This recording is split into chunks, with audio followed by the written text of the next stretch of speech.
Hi friends, எல்லாருக்கும் வணக்கம். நான் உங்கள் அன்பு நண்பன் வாசுதேவன். நம்ம இன்றைக்கி என்ன பார்க்க போகிறோம்னா AAA ட்ரிப். நம்ம RRR படம் பார்த்துருக்கோம். அது என்ன AAA ட்ரிப் இப்படி தானே கேட்குறீங்க? அதுதான் அயோத்தியா ஆன்மீக அட்வென்ச்சர் ட்ரிப். இதில் முதல்ல இருக்கக்கூடிய அயோத்தியா. இன்றைக்கி இந்தியாவில் இருக்கக்கூடிய ரொம்ப ட்ரெண்டிங்கான எல்லாரும் தேடக்கூடிய ஒரு நகரத்தோட பெயர் தான் அயோத்தியா. இரண்டாவதாக இருக்கக்கூடிய ஆன்மீகம். அயோத்தியான்னு சொன்னதுக்கப்புறம் அங்கே ஆன்மீகம் மட்டும்தாங்க இருக்கும் இனிமே. அதுக்கு முக்கியமான காரணம் நம்ம ராமரோட கோவில். கடைசியாக இருக்கிற அட்வென்ச்சர். ஆன்மீக இடத்துல என்ன அட்வென்ச்சர் அப்படி தானே கேட்குறீங்க? இந்த பயணத்தோட இறுதியில் உங்களுக்கு கண்டிப்பாக புரியும் இது ஏன் அட்வென்ச்சர் ட்ரிப்பாக இருக்குது அப்படின்றது. வாங்க வீடியோக்குள்ளே போகலாம். கடந்த 22ஆம் தேதி அயோத்தியில் ராமர் பிறந்த மண்ணில் ராமருக்கு மிக பிரம்மாண்டமாக அழகான ஒரு கோவில் கட்டி அங்கே குழந்தை ராமரோட சிலையை பிரதிஷ்டை செஞ்சு பக்தர்களுடைய தரிசனத்துக்காக அனுமதிச்சிருக்காங்க. ராமர் கோயில் பிரதிஷ்டை செஞ்ச அன்னைக்கு மதியம் வழக்கம் போல் நாங்கள் ஆஃபீஸுக்கு வெளியே மரத்தடியில் நின்று பேசிகிட்டு இருந்தோம். அப்போது ராமர் கோயிலுக்கு போகிறத பற்றி நான் சொல்லிகிட்டு இருந்தேன், எப்போவாச்சும் போகணும் அப்படின்ட்டு. அப்போது இந்த வாரம் 3 நாள் லீவ் வருது. ஒரு நாள் நம்ம கேஷுவல் லீவ் எடுத்தால் 4 நாளில் கண்டிப்பாக ட்ரெயின்லேயே போயிட்டு வந்துடலாம் அப்படின்ட்டு நான் என் நண்பர்கள்கிட்ட சொன்னேன். அப்போது கூட இருக்கிற ஒரு அண்ணன் ஒருத்தவங்க சொன்னாங்க, நீ கதை விடுற, அதெல்லாம் உன்னால் போக முடியாது, ஒன்றுன்னா நான் 1000 ரூபா பந்தயம் காட்டுறேன், நீ போக மாட்ட, பார்க்கலாமா அப்படின்னு கேட்டார். நானும் எதை பற்றியும் யோசிக்காமல் பந்தயத்துக்கு ரெடின்னு சொல்லிட்டேன். அப்புறம் என்ன, பயணம் ஸ்டார்டட். அயோத்தி போயிட்டு சாமி கும்பிடணும்னு எண்ணம் எனக்கு ரொம்ப நாளாக இருந்தாலும் இவ்வளோ சீக்கிரம் போகிறதுக்கு முக்கியமான காரணம் இதோ நிற்கிறாரே நம்ம ஸ்ரீதர் அண்ணன். அவர் தாங்க கூலாக டீ குடிச்சிட்டு இருக்காரு. 1000 ரூபா போன வருத்தத்தில் இருக்காருன்னு நினைக்கிறேன். போயிட்டு வந்து 1000 ரூபாயை வாங்கிக்கலாம். என்னோடய அயோத்தி பயணம் என்னோடய ஆஃபீஸ் இருக்கிற சிறுசேரியில் இருந்து தாங்க என்னோடய பயணம் தொடங்குது. இதோ வண்டியில் வந்துட்டாப்புல என்னை கூட்டுட்டு போகிறதுக்காக. ராமரை பார்க்குற ஆர்வத்தில் இவ்வளோ தூரம் கிளம்பிட்டேன். இது வரைக்கும் நான் யூபியெல்லாம் போனதில்லைங்க. நான் அதிகபட்சம் போனதுன்னு பார்த்தா மும்பையும் நாக்பூரும் போயிருக்கேன், அவ்வளோதாங்க. யூபின்றது உண்மையிலே எனக்கு தெரிஞ்சு நான் ரொம்ப தூரம் பயணப்படக்கூடிய முதல் ஊர் இது தாங்க. முதல் பயணமே ராமரை போய் பார்க்குறன்றது உண்மையிலே எனக்கு ரொம்ப சந்தோஷமாக இருக்குது. சென்னையில் இருந்து அயோத்தி போகிறதுக்கு பெஸ்ட்டு வே வந்து ஏரோப்ளேன் தாங்க. ஆனால் இன்றைக்கி அதோடய டிக்கெட் ரேட் 21,000. அதனால் ஏழைக்கேற்ற எள்ளூருண்டை இருக்குது நம்ம ரயிலு. அதுலேயும் புக் பண்ணலான்னு போனால் டிக்கெட் இல்லை. அப்புறம் என்ன, அன்ரிசர்வ்டு தான்.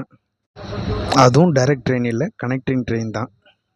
இதோ சிறுசேரி என்ட்ரன்ஸ் வந்தாச்சுங்க. இங்கேருந்து தான் நம்ம ரயில்வே ஸ்டேஷனுக்கு பஸ் ஏற போகிறோம். நம்ம தம்பி கடல் ராசாவுக்கு ஒரு பாய் சொல்லிவிட்டு பஸ்ஸு வருதான்னு பார்ப்போம். சென்னையில் இருக்கக்கூடிய எம்டிசி பஸ்ஸஸ் எங்கே வருதுன்னு பார்க்குறதுக்கு இந்த சலோ ஆப் ரொம்ப யூஸ்ஃபுல்லாக இருக்குங்க. இப்போதைக்கு 102 பஸ்ஸு வந்துக்கிட்டு இருக்குது. ஸோ இந்த பஸ் மூலயமா ஏறி நம்ம இங்கேருந்து திருவான்மியூர் போயிடலாம். ஆக்சுவலாக நான் பெரம்பூர் போகணுங்க. அங்கேருந்து தான் லக்னோ சூப்பர் ஃபாஸ்ட் எக்ஸ்பிரஸ் மூலயமா பிரயாகராஜ்னு சொல்லக்கூடிய அலகாபாத் ஜங்ஷனுக்கு போக முடியும். மறுபடி அங்கேருந்து இன்னொரு ட்ரெயின் மூலயமா அயோத்திக்கு போகணும். ஸோ இப்போ நம்ம கண்ணு முன்னாடி இருக்கிற ஃபஸ்ட்டு டார்கெட் யஷ்வந்த்பூர்லேருந்து பெரம்பூர் வரக்கூடிய லக்னோ சூப்பர் ஃபாஸ்ட் எக்ஸ்பிரஸை கரெக்டாக 7:30 மணிக்கு பிடிக்கணும். வாங்க போகலாம். இதோ திருவான்மியூர் போகிறதுக்கு பஸ்ஸு வந்துடுச்சு. இப்போ கரெக்டாக மணி 4:50. எப்படியும் திருவான்மியூர் போகிறதுக்கு 5:50 ஆகிடும். 1 ஹவரில் அங்கே போயிட்டு அங்கே இருக்கிற எலக்ட்ரிக் ட்ரெயின் மூலியமாக பெரம்பூர் போகணும். நாம் எவ்வளோ வேகமாக போனாலும் கரெக்டாக அங்கே 7:30க்கு தான் ரீச் ஆகுவோம். கரெக்டாக அந்த டைமில் ட்ரெயின் இருக்கிறதுனால அங்கே போயிட்டு டிக்கெட் எடுக்க முடியாது. அதனால் யூடிஎஸ் ஆப் மூலயமா நம்ம ட்ரெயினோட அன்ரிசர்வ்ட் டிக்கெட்டை எடுத்துக்கலாம். ஒவ்வொரு ரயில் பயணத்துக்கும் க்யூவில் நின்று டிக்கெட் எடுக்கிறத விட இந்த ஆப் மூலயமா அன்ரிசர்வ்ட் டிக்கெட் எடுக்கிறது ரொம்ப ஈஸி. அது எப்படின்னு பார்க்கலாம். இதில் முதல்ல நம்ம எந்த ஸ்டேஷன்லேருந்து எந்த ஸ்டேஷன் வரைக்கும் நம்மளோட பயணத்தை தொடர போகிறோன்ற தகவலை நம்ம தெரிஞ்சு வச்சுருக்கணும். முதல்ல என்னோடய பயணம் பெரம்பூர்லேருந்து ஸ்டார்ட் ஆகுது. ஸோ பெரம்பூர்னு மென்ஷன் பண்ணிடலாம். அதுக்கடுத்தது நம்ம எந்த ஸ்டேஷனுக்கு போய் இறங்க போகிறோன்றத குறிப்பிடணும். நான் இப்போ இறங்க போகிற ஸ்டேஷன் பேர் பிரயாகராஜ். ஸோ அந்த ஸ்டேஷனோட பேரை என்ட்ரி பண்ணி உள்ளே வந்துடுறேன். இதில் நம்ம எத்தனை பேர் போகிறோம், எந்த ட்ரெயினில் போகணும், எக்ஸ்பிரஸா சூப்பர் ஃபாஸ்ட்டா அப்படின்றதை எல்லாமே இதில் மென்ஷன் பண்ணணும். அதுக்கு அடுத்தது பேமெண்ட் மோடில் நம்ம ஜிபே பேடிஎம் இருந்துச்சுன்னா அந்த ஆப்ஷனை கொடுத்து ஓப்பன் பண்ணிங்கன்னா பேமெண்ட் ப்ராசஸ் முடிஞ்சிட்டு ரொம்ப ஈஸியாகவே நீங்கள் ட்ரெயினோட அன்ரிசர்வ் டிக்கெட் எடுத்துடலாம். நீங்கள் ட்ரெயினில் பயணம் செய்யும்பொழுது இந்த ஆப்பில் இருக்கக்கூடிய ஷோ டிக்கெட் அப்படின்ற ஆப்ஷனை கிளிக் பண்ணிங்கன்னா நீங்கள் எடுத்த டிக்கெட் இதில் ஷோ ஆகும். ட்ரெயினில் செக்கர் வந்து கேட்டால் இந்த டிக்கெட்டை காமிச்சா போதும். ரொம்ப டிராஃபிக் இருந்ததுனால பஸ்ஸில் திருவான்மியூர் வர்றதுக்கே மணி 6 ஆயிடுச்சுங்க. 6:40க்கு தான் திருவான்மியூர்லேயே நம்ம ட்ரெயின் ஏறுறோம். கரெக்டாக நம்ம போய் ட்ரெயினை பிடிப்போமான்றது எனக்கு டவுட்டாக தான் இருக்குது. வாங்க போய் பார்க்கலாம். சென்னையில் மெட்ரோ ட்ரெயின் வர்றதுக்கு முன்னாடி வரைக்கும் இந்த மேம்பால லோக்கல் ட்ரெயினில் போகிறது உண்மையிலே செம்ம சூப்பராக இருக்குங்க. அதிலும் குறிப்பாக இந்த மெரினா பீச் அப்புறம் லைட் ஹவுஸ் இந்த ரெண்டுத்தோட அழகை ட்ரெயினில் போய்கிட்டே பார்க்குறது உண்மையிலே ரொம்ப அழகாக இருக்குங்க. அதோ தெரியுது பாருங்கள் லைட் ஹவுஸ் எப்படி இருக்குது. இப்போவே மணி 7 ஆயிடுச்சுங்க. இன்னும் அரை மணி நேரத்தில் இங்கேருந்து பெரம்பூர் எப்படி போகிறதுன்னு தெரியல. சேப்பாக்கம் வந்துட்டோம். இன்னும் ஒரு ஸ்டேஷன் தான். அடுத்த ஸ்டேஷன் போய் இறங்கிட்டு எப்படி போகிறதுன்றதை பற்றி யோசிக்கணும். பேசாமல் ரேப்பிடோ போட்டு போனால் நல்லாயிருக்கும்னு நினைக்கிறேன். இந்த மேம்பால லோக்கல் ட்ரெயினோட இன்னொரு மிகப்பெரிய வரப்பிரசாதம் நம்ம சேப்பாக்கம் ஸ்டேடியத்தை பார்க்குறது தாங்க. இந்த ட்ரெயினில் போய்கிட்டே லெஃப்ட் சைடில் பார்த்தீங்கன்னா சேப்பாக்கம் ஸ்டேடியத்தோட ஃபுல் வியூ உங்களுக்கு தெரியும். இப்போ வருது பாருங்கள், எப்படி இருக்குன்னு நீங்களே சொல்லுங்கள். சேப்பாக்கம் ஸ்டேடியத்தில் கிரிக்கெட் மேட்சஸ் நடக்கும் பொழுது உண்மையிலே இந்த இடத்த கிராஸ் பண்ணுறது அவ்வளோ ஒரு வைபாக இருக்குங்க. இப்போவே மணி 7:05 ஆகிடுச்சு. நான் இன்னும் 25 நிமிஷத்தில் பெரம்பூர் போகணும். எப்படி போகிறதுன்னு தெரியல. அதனால் நான் வந்து ரேப்பிடோ போட்டுட்டேன். ட்ரெயினில் போகலான்னு வச்சுருந்தேன். பட் அதுக்கு பதிலாக ரேப்பிடோ போட்டுட்டேன். இறங்கிட்டு ரேப்பிடோவில் போயிட வேண்டியதான்.